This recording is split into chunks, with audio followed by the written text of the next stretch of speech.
Sunday is clothes shopping day for urbanite Marissa Nyanaraj. She's from Colombo, Sri Lanka, but is now studying in an even bigger city, Bangkok.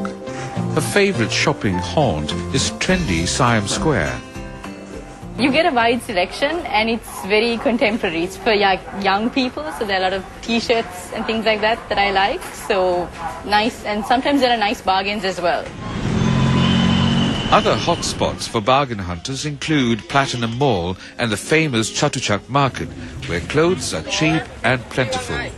20,000 companies in Thailand are connected in some way with the garment and textile industry, and 1 million jobs depend on it.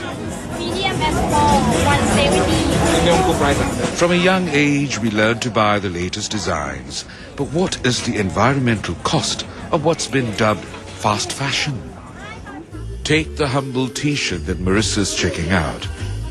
If it's regular cotton, it's made from one of the world's most water and pesticide-intensive crops. For one t-shirt, that's equivalent to about 1,400 litres of water and 150 grams of pesticides.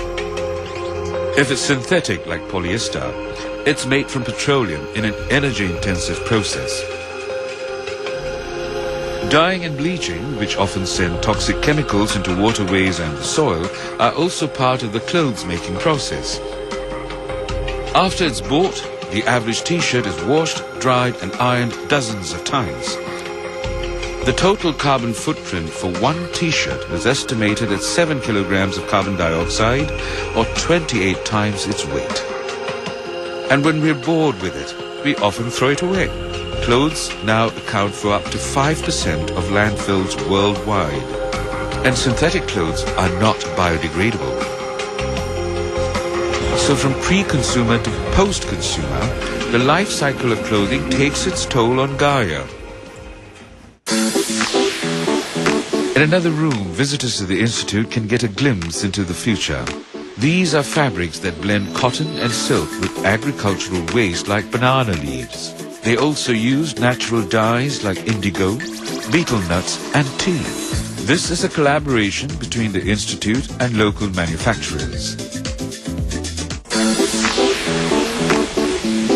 But across the city, at a leading fashion design school, an expert on textiles sounds a note of caution. It looks good. I like it even on the side. Miriam Vargas finds that designers are still struggling with the high cost of eco-fabrics and their lack of availability. There are also some practical issues to overcome.